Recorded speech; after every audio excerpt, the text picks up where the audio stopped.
Okay, so today on the Plant Cutting Podcast, we have Obasi. And I first met Ola. Well, actually, I didn't meet her, but I became aware of Ola back in Pittsburgh when I lived in Pittsburgh. And a lot of my friends either like were a client of hers or studied with her. And she, Ola, you're actually the first person, first like clinical herbalist that I became aware of who's actually like practicing, you know? Okay. I read like books, but you're the first like real clinical herbalist. Yes. Well, I guess I was aware of Seven Song too, but you too. Um, but so that's how I first became aware of you. Since you've moved to Puerto Rico and you're doing some amazing work down there. But to get started, what brought you to the plant path? Yeah, wow. The plant path has been my entire life. So I'm in my 40s now. And so single digit years, 7 to 9. I was around 9 years old when I really recognized the importance of the plant world through my family. My family on my mother's side is Kenyan, so I grew up in Kenya, East Africa. And my great uncle was a herbalist. His name was Oluwaya. And we had a lot of malaria. We have a lot of malaria in Africa, period. So a lot of our remedies were addressing malaria, or we also have a lot of parasite issues, whether it's skin or stomach related. So those are the founding herbs that I learned as a child. But it was really just the amazement and the fascination of watching Oluwaya gather and harvest herbs, and just watching him with a machete, with a cutlass, to just cut. And he was working with a eucalyptus tree at the time, and just fascinated with what is he doing. It was the first time that I actually really recognized that there were people who were doing that. I mean, that was always happening, but it was just, for some reason, spiritual reason, that was the day that I had to enter into the awareness and consciousness of the plant world. So that's what brought me on the plant path, really. It's my ancestry, my people. Yeah. So what brought you to the U.S. and to study the herbalism in the clinical way, I guess? Yes. Well, you know how it is, right? Okay, so I'm African, a person of color, Indigenous, and we really got our independence from Britain in 1963 in Kenya. I mean, most African countries got their independence in the early to mid 60s, which is not that long ago. Just imagine your parents, right? And so our indigenous ways have been interrupted, but there's also a lot of preservation, because obviously thousands and thousands of years people have been living a certain way.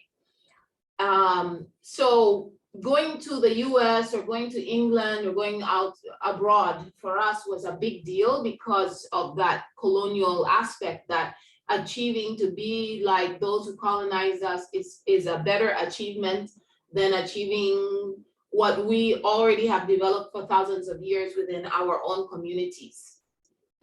So I was sent, I went to a British boarding school. So, getting trained. When I was out of school is when I spent time with my family in the village, and many other places too. I've moved around a lot as a child, stayed with aunts and uncles in different places, including Tanzania, Uganda, other places. And,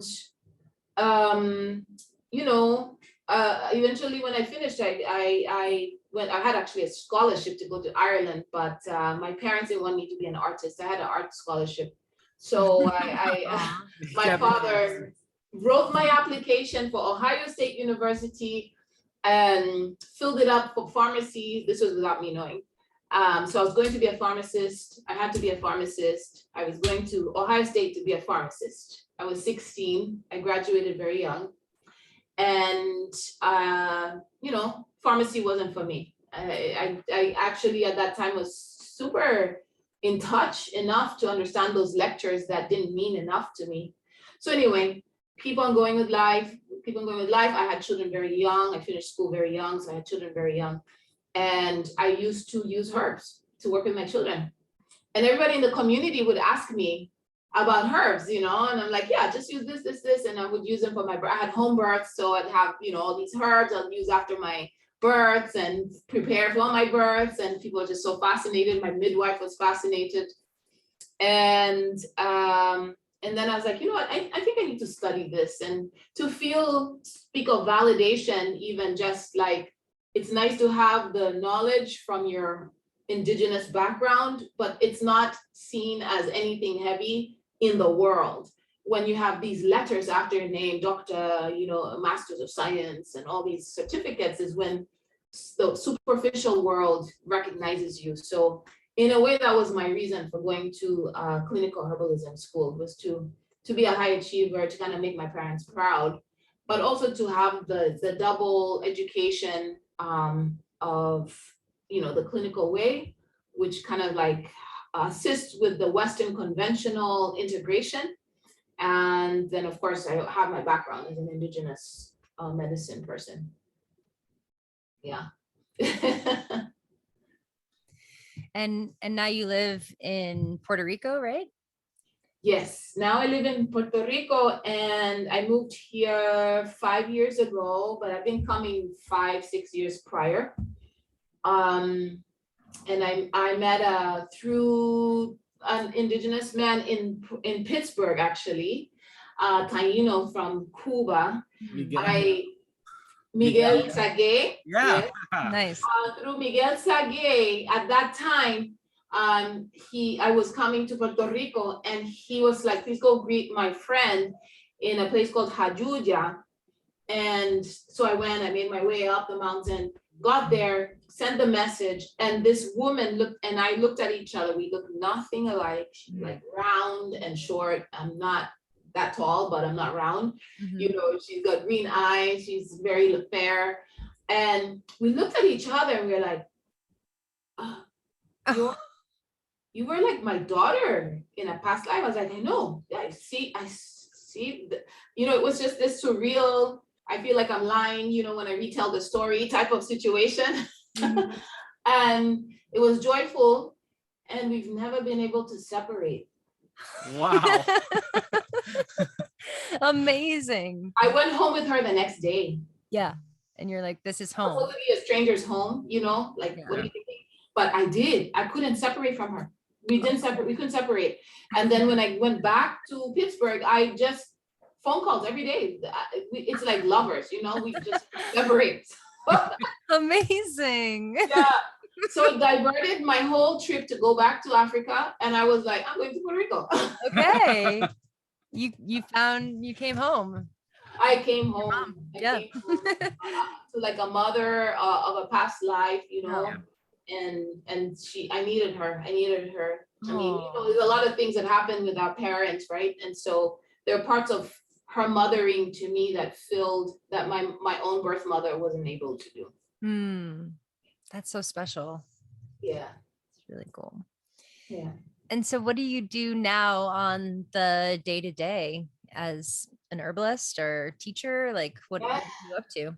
I mean, I'm always a teacher herbalist, even when I'm sleeping and snoring in my bed.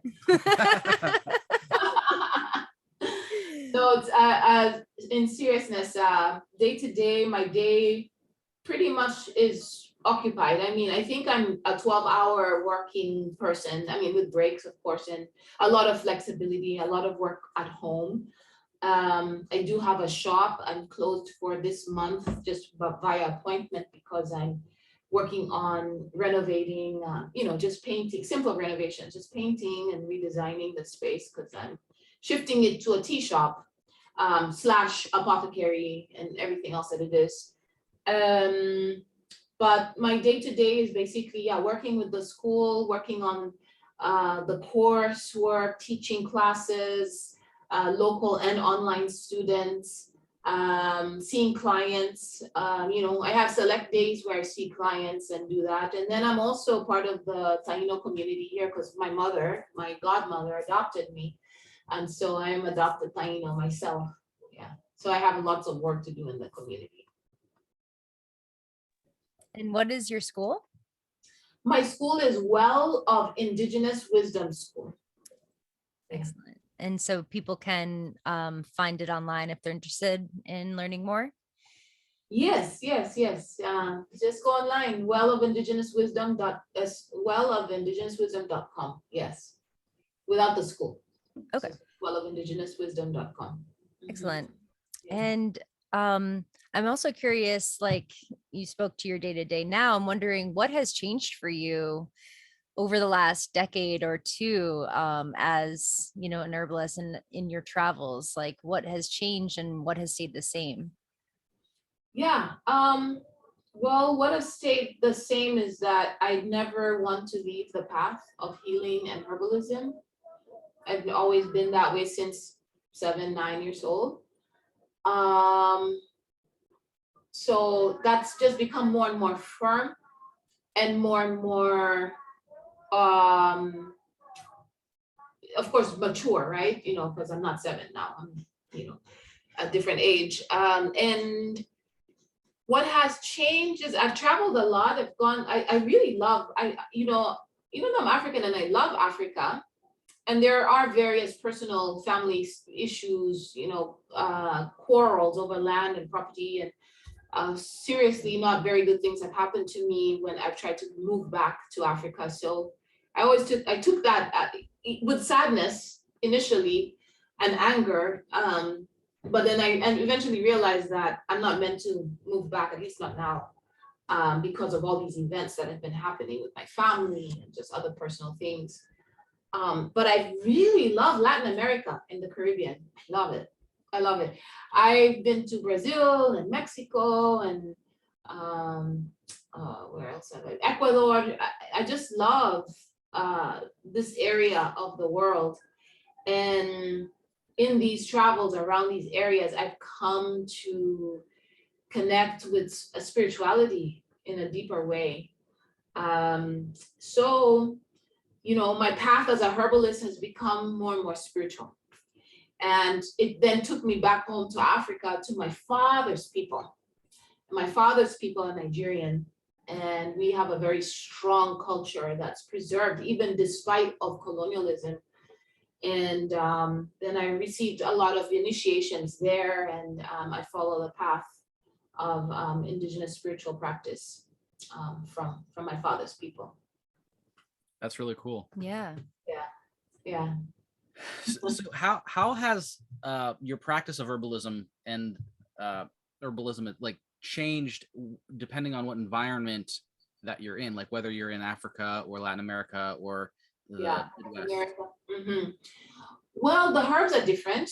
Yeah. So, I'm the type of herbalist that doesn't force, because to me that it would be it's another form of colonization, importing herbs that don't grow in the land, or what's that, right? You need to, part of being a herbalist is knowing which land, whose land you're on and what land you're on, and connecting with the earth, connecting with the soil, the plants there. It's not importing things, and granted, I do miss a lot of herbs, let's say from North America, because my clinical studies were, heavily Western medicine, Western herbal medicine, yeah. And fascinating herbs. And even the word Western, I teach in my school, like even the word Western herbal medicine doesn't mean much, because you might think Western herbal medicine is European based, but it's actually not. There's a lot of Native American herbs in that, right? Obviously, I mean, the United States was indigenously Native American land. So the herbs there are from there, right? And so for me, herbalism is about that connection with the plants, with the people, and understanding the kinds of illnesses that show up, because every land has its own illness. Because every land has its own illness through social, economic, political reasons, right? Let's say anxiety. Here, anxiety is huge, right? It's anxiety because hurricanes, right? We're an island, vulnerable. Anxiety because it's still a territory of the US. So it's like they might come and buy all our land, and like I haven't got myself together. I don't have the opportunities. I feel inferior. Like these are the underlying currents of physical illness and disease. So that's why to be a herbalist is not just about plant medicine and okay, bye, take the thing, you and anxiety, good. There's also some counsel. There's also some deeper understanding of really what's the root of these conditions. And for me, I'm very interested in exploring those, and I've made an effort to. So my practice as a clinical herbalist is, for me, clinician is part of community herbalism. It's clinician means, custom making, not paper, not everyone is paper cut, cookie cutter, the same when they come in, giving everyone the opportunity to voice their uniqueness and their uniqueness of how they came to that illness, even if the illness is the same as the other person, but everyone's roots to it is different. So I've got to inquire and heal that, right? Work with that. And it could even take herbs to get to the process of working with it. Yeah, totally. Getting to the root is such a main difference, I feel like, between like an herbalist and like a traditional Western medicine doctor, and it takes effort and time and skill and patience, Well, it also seems like the spirituality is an important part of that too, because oftentimes the root problem is a spiritual problem. Mm-hmm. Right. Yeah, that's, so in my school, for instance, you cannot be a herbalist, clinical herbalist. For me, this is, the way I run the school. It's a dishonor and a disservice to people to work as a clinician, as a healer, when you're not able to address your own healing, not able to see it. I'm not saying fully healed, I'm healed, yay, because we all have, there might even be parts of us that will never get healed, right? Like to the fullness. But being aware and working with them and using the tools that we have is important. And yes, conventional medicine sort of hides that, just put bandages it with pharmaceuticals, trying to resolve superficial illnesses. It is superficial. And it does have its benefit because, of course, you break your leg, that's where you go, right? You don't go to the herbalist. You can maybe go to the herbalist to recover from the injury, but broken, like literal broken bone, go to the emergency room. Mm-hmm. So yeah, the clinical herbalist is a community herbalist because you are taking care of the community, 90% of the time. We don't have an emergency 90% of the time. We have emergencies 10% of the time, or, I'm just trying to give like a ratio, like a type of number to it. So it's an important practice, but it also, we need to be prepared, and it takes a while. Students, I always tell them, don't rush through this. Yeah. Take your 4 years, take time. It takes time to build, and no apprenticeship takes 2 weeks, a weekend. That's a lie. You don't here over a weekend. No. In Africa, for instance, if you're working with your teacher, you can work, and we live 100+ years. You could work with that teacher as an apprentice until they die. Okay. Yeah. You're not even yet there on that level until they die, and they pass it on to you. And we could live over 100 years. You see what I'm trying to say? Yeah. So a weekend versus, 20, 30, 40 years. Even myself, I'm still a student. I'm still learning because it takes time. Yeah, totally.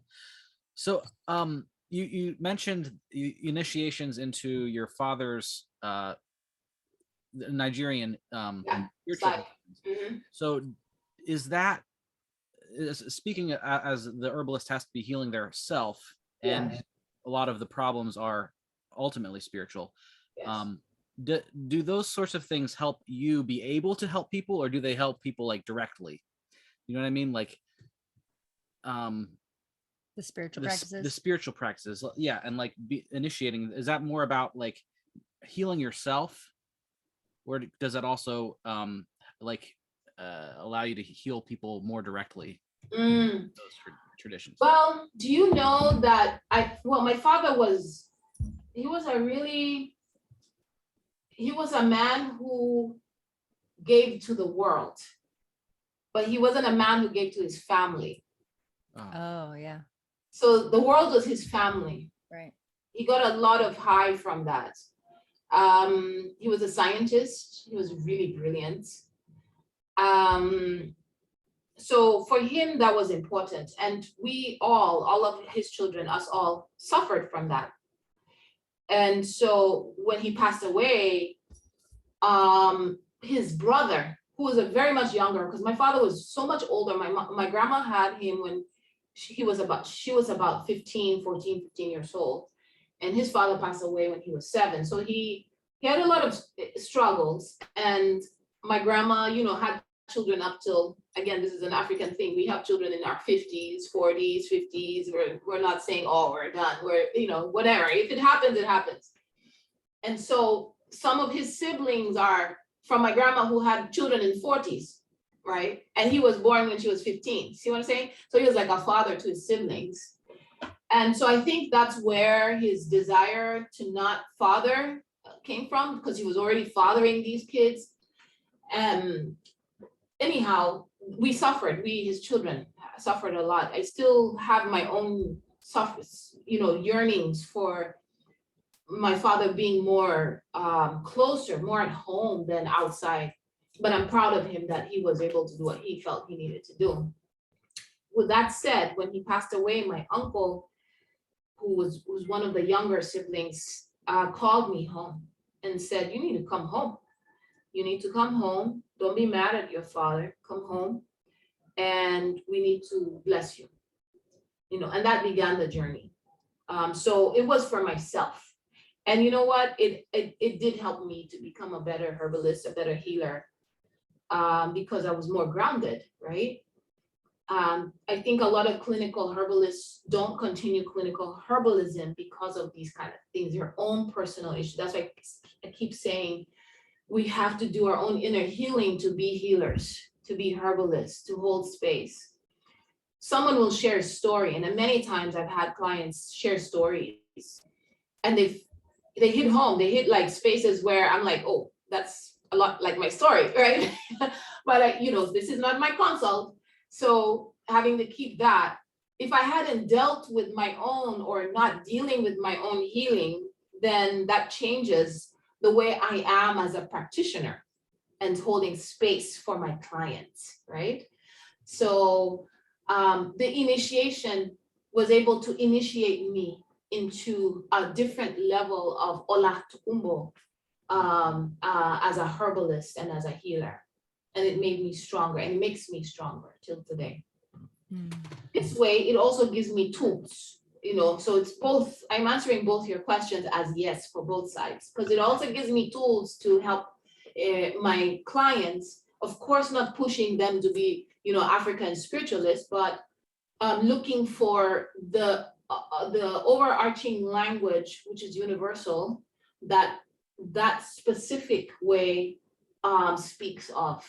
So all Indigenous people, I don't care if you're from Ireland or Australia or where you are from, we all are, when we meet, we're all on the same page. It's all about nature. Yeah. So that's where I can come to and translate my own African way to anybody, whoever you are.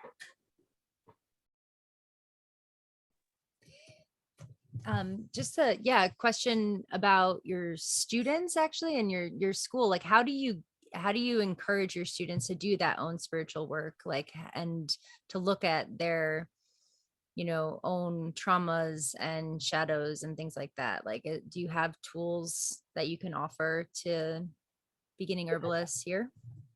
It's not easy. because people are so complicated and scared. People are scared, complicated, confused. This is not a judgment, it's just an observation, and it's fine. It's difficult to work with. So having to give people tools, and the biggest healing, the biggest remedy, medicine for people is actually time and space. And when you just keep going and going and going and doing the same thing and not allowing for yourself to have a moment to just quiet and reflect and empty yourself and just allow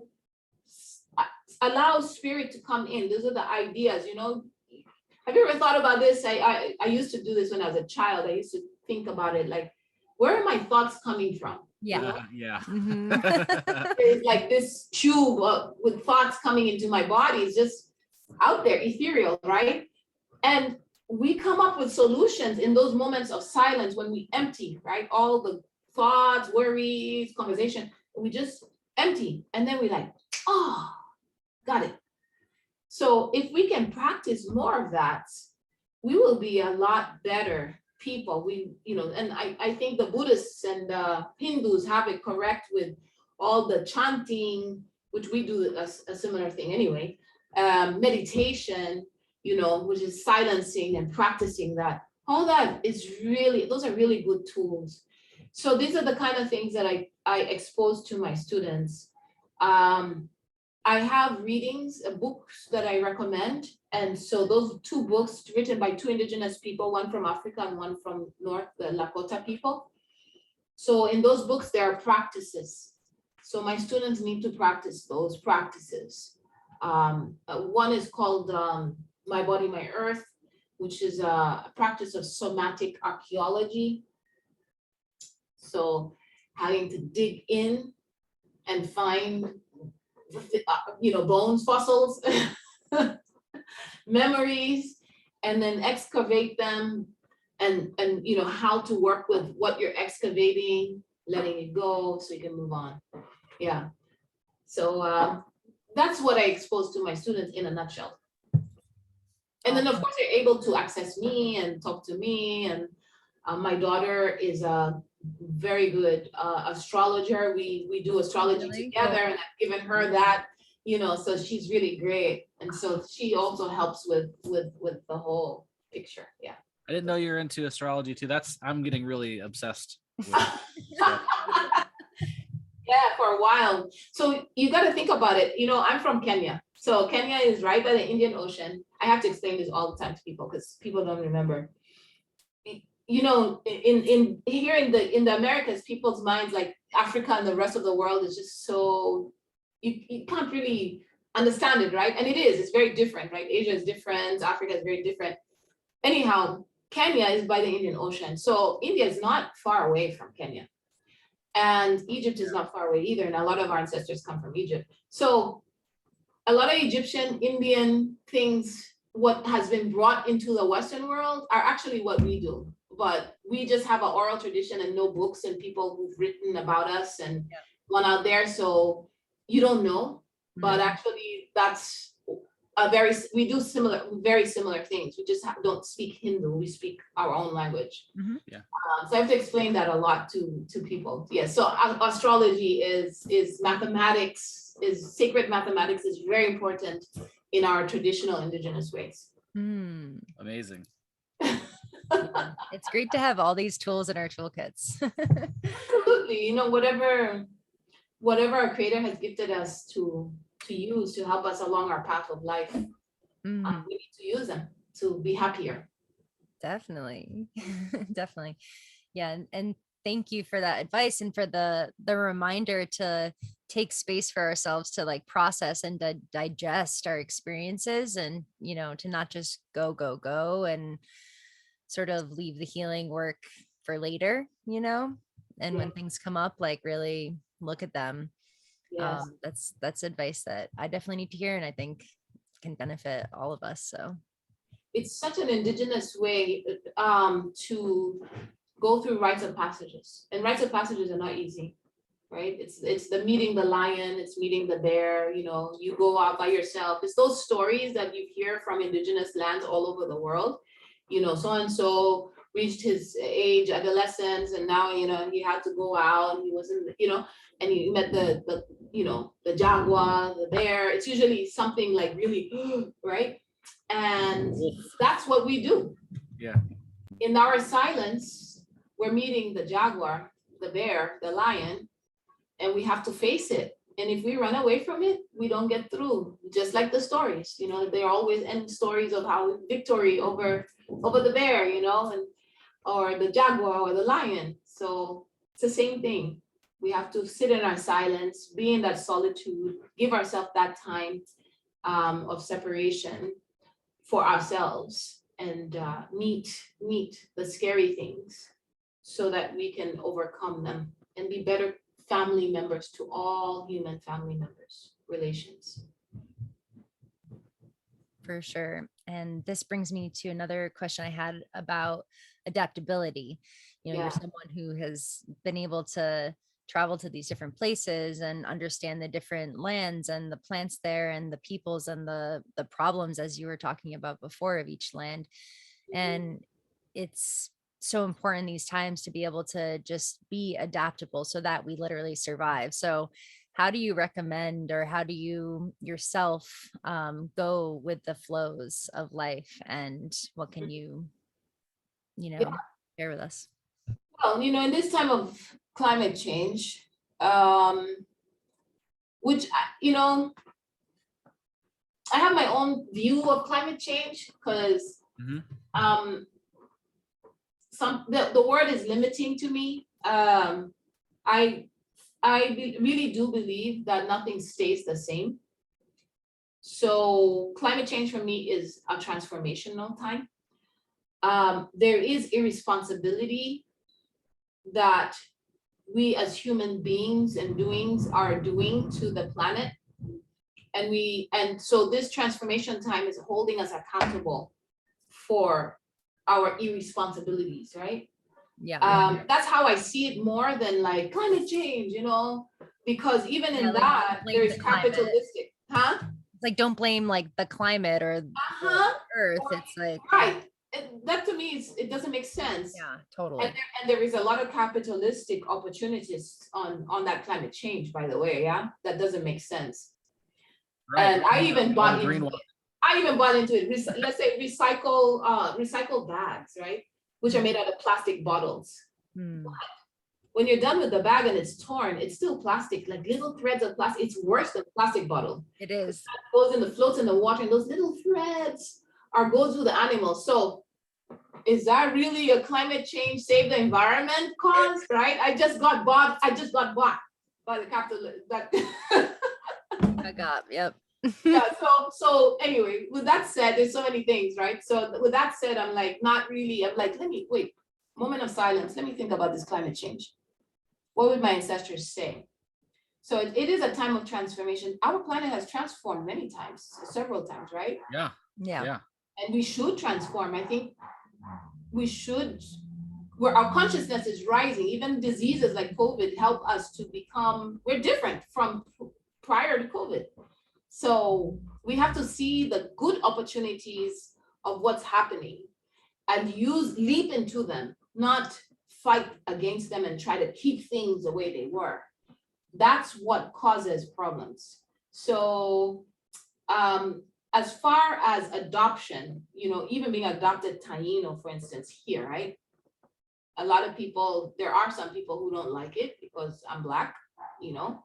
There are some, and not Puerto Ricans are Black too, but you know, I'm not from Puerto Rico. I'm not Boricua originally. Some people are intimidated. They don't know what to do with that because I have a different energy. But then I learned, even in adoption, adoption to me is like, oh wow, you have like another family you can always go to. If that family's not working out, you just go to this one, you know. That's how it feels for me. And it's also learning, exchanging, you know, like, look, this is what I bring from another land, and we could do this differently. We don't have to do it this way. And you bring your ideas and I bring mine, and look, we have something real good, right? So that to me is what adoption means. And that's what I'm saying, the climate change is an opportunity. When it comes to plants, really adapting to the plants of the land you're on is really, really important.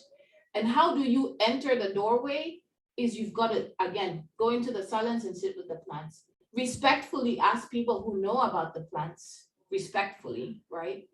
Because there are a lot of elders who will just tell you how to use things. That's part of adoption. Going humbly to other people who know, who've been on the land for a long time, to help pass down that information, especially if they're elders, because you know that you probably will be an elder and they won't be there anymore, and you can pass on that information. To me, that's adoption. That's what adoption is about. So I don't know. I hope that answers, you know, speaks to your question. Oh, and I do have this to say. There are some plants I'm growing and that thrive here because it's the tropics, like the tropics in Kenya. And Moringa, which is a really popular plant now, grows here. And I've planted a couple of Moringa trees. And it's so hot here. It gets to like 101 degrees Fahrenheit. And Moringa, all the plants are from Africa. Excuse me, Moringa, neem, okay. I have some papayas. I have a plant I smuggled in from Nigeria. Eucalyptus. These all are thriving in this hot, hot sun. Yeah. And they're also known as famine foods, famine plants.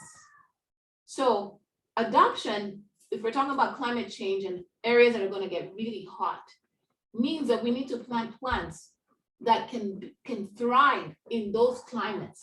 Yes. Yeah. Big time. That's one of the reasons I'm planting like persimmons and pawpaws and a lot of plants from southern Appalachia that are just hardy here. Yes. Just barely. But just enough, right? Yeah. Yes. Yes. We have to shift that. We have to shift it. Yeah.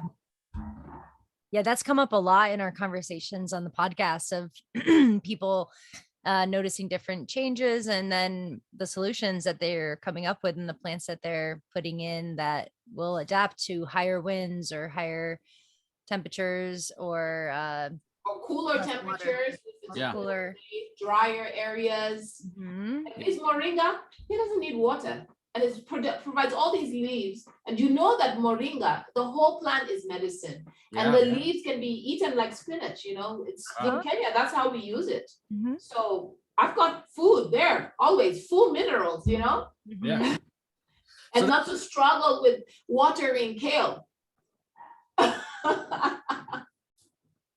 Yeah, that makes a lot of sense. So like the key is to not hold on and like fight for the past and like what your mind, you know, wants to hold on to, but just like use the possibilities and adjust. And adjust. Because we're in this path. We're in a very, you know, when we think about it, we're on a planet. You're not the only, me and you are not the only people on this planet, even though right now we think we're just us right now. We have an entire thing going on in different countries, plants, animals, you know, everything, so many bacteria, so much going on around us. And we're just some little people on Zoom right now talking amongst millions and billions, you know? So yes, we need to hop on and just adjust, not fight it. And it speaks to how people behave, like in the US, you know, with the social issues, let's say even racial. If we look at people who are trying to keep it back, see what type of trouble it's causing. Just adjust. It makes life so much easier. We all get along. What you resist persists. Yeah, when you resist persists. So hearing you talk about some of the plants that are, you know, growing around you, I'm curious, like, what are some of the plants that you're really holding close right now?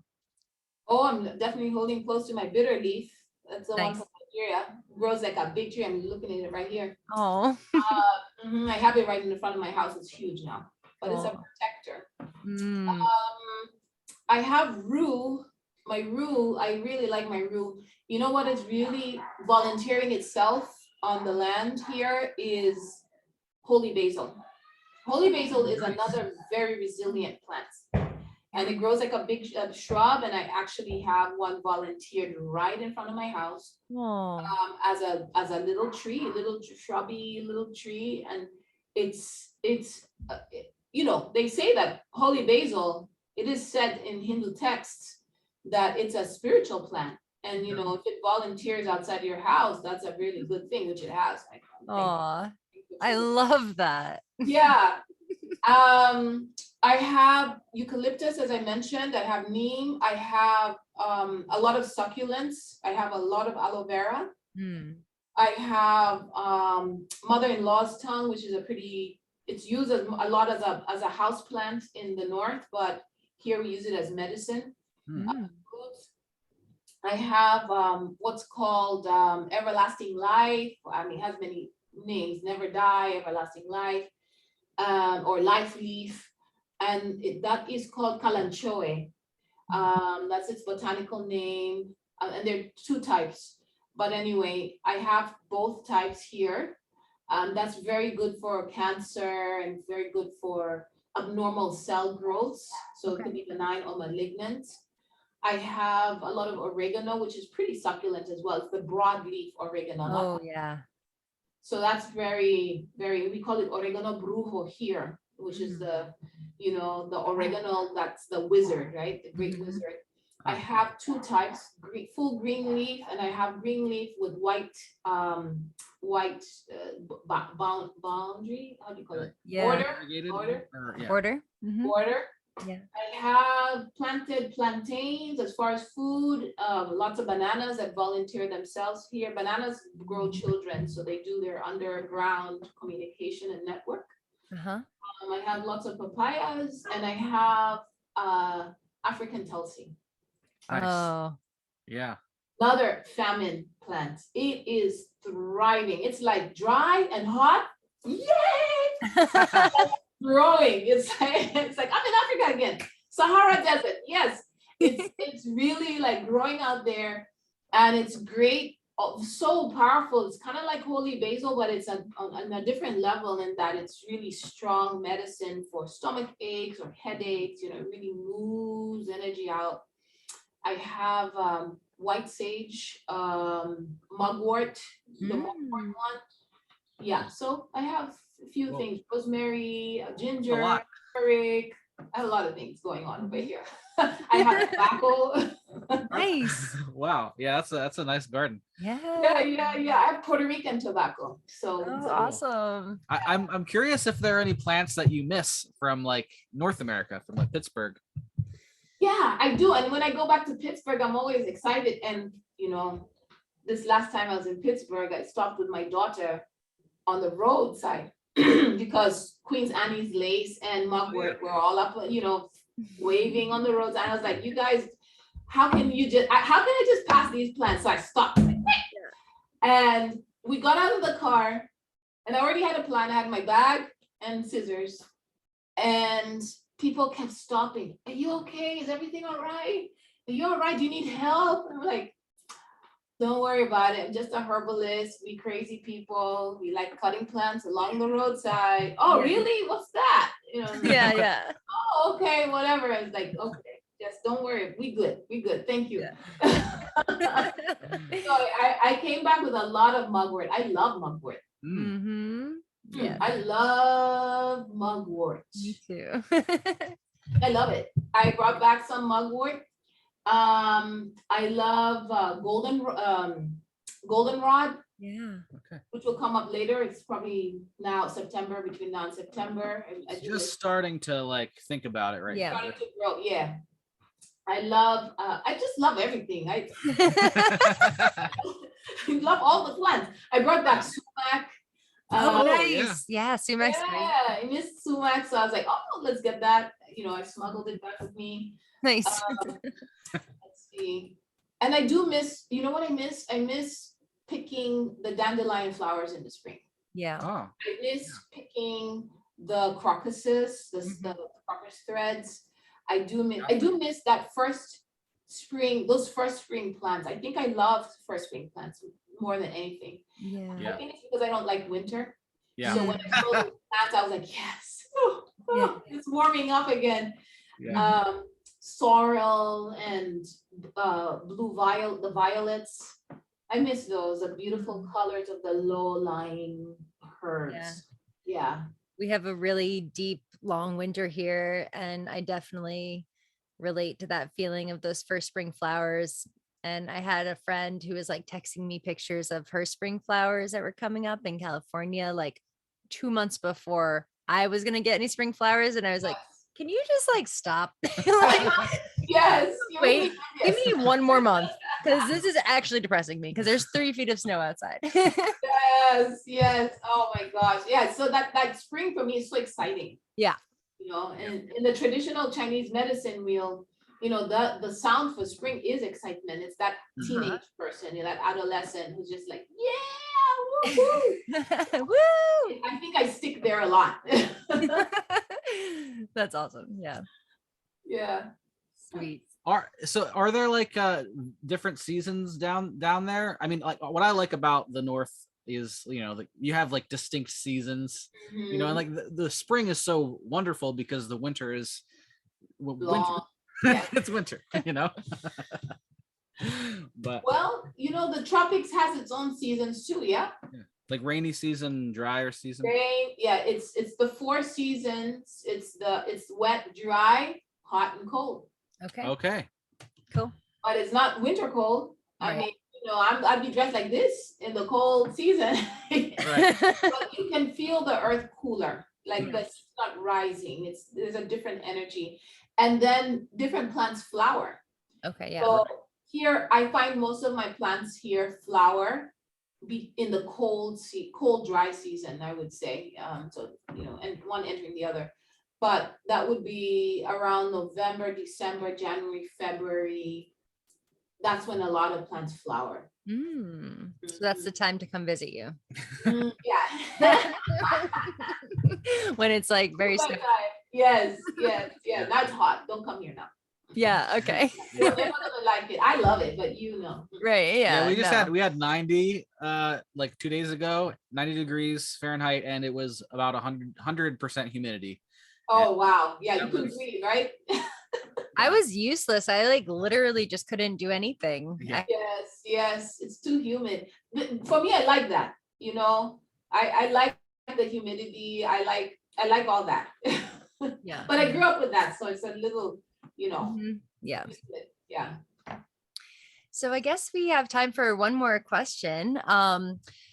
So what was the question? Oh, yeah. So I was thinking about, you know, during the pandemic and these times, I've noticed that so many herbalists are kind of focusing on the scientific validation, and they're aligning themselves so strongly with like the Western medical practice. And I'm curious to see how you, who's, you know, you as a spiritual herbalist, your take on how we can balance the spiritual side and the clinical and the scientific validation side.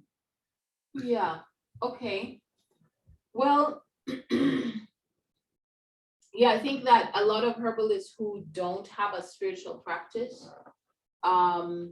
may lean heavier. I'm not saying people who are spiritual won't like get a vaccine or be interested in the conventional medicine way. But you know, when you're spiritual, when you have a spiritual practice, you have a very strong belief in spirit and a strong faith in your spirituality, which also is a strong faith in your herbal practice, in your herbs, in the plants. And you know, everyone has their own reason for doing things, and I don't, you know, want to criticize anyone for making the choices that they want to make. You know, people are free to do what they want to do. However, for me, my perspective is, if you know, I don't like having, even though I'm adopted Taino here, I am an African woman. And when I'm in Taino ceremony, when I'm in Taino circle, I am Taino. An African in Taino, right? I'm not putting one foot in the other and another foot in the other. I'm committed to that one way. I'm not going to go to a ceremony, a Taino ceremony, and start singing African songs. However, if we, in the same way, for me, herbalism is that way. If you are a clinical herbalist, you're a herbalist, then you stay committed to herbalism, right? It's not, herbalist only when it's suitable, and then, oh, we have an emergency, and oh my gosh, I can't use those herbs. But you wrote books and you taught about herbs that you can use in those situations. So what's going on with that, right? So what happened to the belief? Like, spirituality is also belief and faith, as I've already mentioned. So that really gets me to have like question marks about like what type of herbal practice one has, and how much really faith do you have in your plant medicine then? Here, I have used herbs for lots of things. I don't know if I can say them here because I'm not trying to be like a red flag in the internet, but Right. I've used herbs for a lot of things and they have worked. Yeah. Mm-hmm. Yeah. Yes. Yeah. So having faith in the herbs is. Practice what you preach. Yeah. What's the point of doing all the research and teaching all the students and, having this and that, and then when something shows up, you don't use your plants. What's that? I don't understand that. I still don't understand that. It doesn't connect for me. Right. Like full in. You're fully in or you're fully out. Choose one. Don't choose it, because then are you using the herbs just to make money? Are you using herbalism just to be famous or to, then that's not sincere. That's not, for me, that's not what it's about. I'm not trying to be famous or be, make money. It's my path. Of course I make money with this, but that's not all that I'm interested in. It's not the priority. This for me is being committed to a herbal path since I was a little child. This is a serious thing for me, and they work, and it does work, and it should work if you believe in it. Yeah, sure. I think that's really something that people need to hear. Because we see it a lot, in North America at least. But there also is like for instance, you said like if you break your bone, maybe you should go to the ER. Of course. If you have like an acute like emergency, it makes sense to go there. But there are a lot of things that you can heal where without conventional medicine, including vaccinations. Mm-hmm. And the break the leg is, there was a time we had a lot of bone setter lineages. Right. Yeah. By the way, so actually they use herbs to do the setting bone, but they also use like ancient form of chiropractor. I'm sure you know what I'm talking about. Yeah. So, well, of course that's missing now, right? That's not like set in the communities as much. There are very few scattered around, but they're not that many. So in that case, of course, we could even use a bone setter. That's an option. But you have an emergency, go to the hospital, do that. But if you're protecting yourself from illness, a pandemic, an epidemic, I'm telling you, I'm African. We've had malaria. I've had malaria my life, and I did not take medicine. Mm-hmm. The herbs help me. And I know what it's like to feel like you're dying with malaria. Yeah. And many other things. I've had parasites in my skin, in my toes, walking barefoot. I've had, all kinds of things, snake bites, Yeah. And if you're saying you're a herbalist, then let's use the herbs. Yeah. Like, no, that why you're going to the hospital now, right? Yeah. So use the herbs. Let's see. Yeah. Well, Let's see. Yeah. This is something I'd like to talk to some more people about too. Like it seems obvious that the medical system is not, it's failing. You know what I mean? Like we're not going to have antibiotics in 15 years, probably. It's not going to work. Bacteria keeps on evolving. So I sometimes I question why people are aligning with or trying to like turn herbalism more to that rather than the opposite. Because, you know, like it's like you're trying to align yourself with a failing system instead of adapting and finding the niche that is opening up. It's kind of like, okay, you might not understand this, but I understand it a little bit more as a person of color. Okay, I'm gonna give that parallel, and some of your listeners will probably get this, and then we'll get back to that. Mhm. There are people, Black people like myself, who bleach their skin. Okay? Because they think that's more beautiful, and they think that whatever they're thinking, something better. Their thinking is something better. But in the long run, you Black, African, you're in the sun, you can get skin cancer from all those creams and whatever you're using, which are toxic, to bleach the skin. So it's a similar parallel. You're a herbalist and you're trying to be something because of whatever reason, which I don't understand. I think it's something to do with the background. It may be even like the insecurity, like that Black person who bleaches, the insecurity of being Black and wanting to be better, which they think what lighter is better.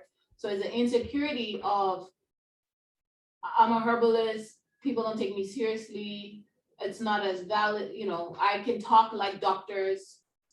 So then that way doctors will accept me. Maybe there's even money in it, who knows, you know, because there's money, a lot of money in pharmaceuticals and medical, conventional. So that helps them feel like they can position themselves and feel validated, like we're on equal ground, but it's really fake.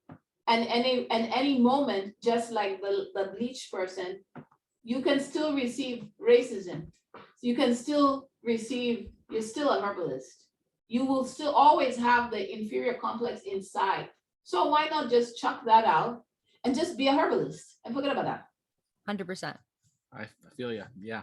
I don't want to be in a complicated, uncomfortable, trying to be in bed with, with conventional medicine, and they don't even want me in the bed. So Yeah. Right. I mean, be out there doing my thing. Right. Yeah. 100%. Wow. Mm-hmm. I think you explained that very well. Yeah, definitely. Yeah. Mm-hmm. So before we go, do you have any advice for young herbalists getting into, herbalism and community herbalism, clinical herbalism, like actually working with clients? Yeah. Well, I say all young herbalists continue working with the community. Don't lose faith. I had a student who said they're afraid yesterday. Student told me she was afraid to explore other herbs. I'm like, well, you've been receiving training to understand different herbs. So with your training, use it to explore other herbs in your vicinity. Use herbs that are close to you, the ones that grow the most. Those are the ones, because you don't want to take more than you should, because that's not respecting environment, right? Herbalism has also become that capitalistic way of, I can just go click on Mountain Rose or whatever company and just buy sacks and sacks. Why can we not use the herbs that we have outside? There are many medicines out there, just plethora of them waiting to be used for us. So explore those herbs. Don't give up on the community. Help to uplift your community, because when the electricity is off and the grid shuts down, as it did here in Hurricane Maria, there were no hospitals available. And guess who was out in the mountains helping people? The herbalist, myself, with lines of people, and it was helping. So you can do the same. Prepare your apothecary, prepare your herbs, learn the plants that are growing around you, and always be, available to support the community. Don't give up, and do your healing work. Don't go around spreading your illness to other people. Do your work so you're a better person for others.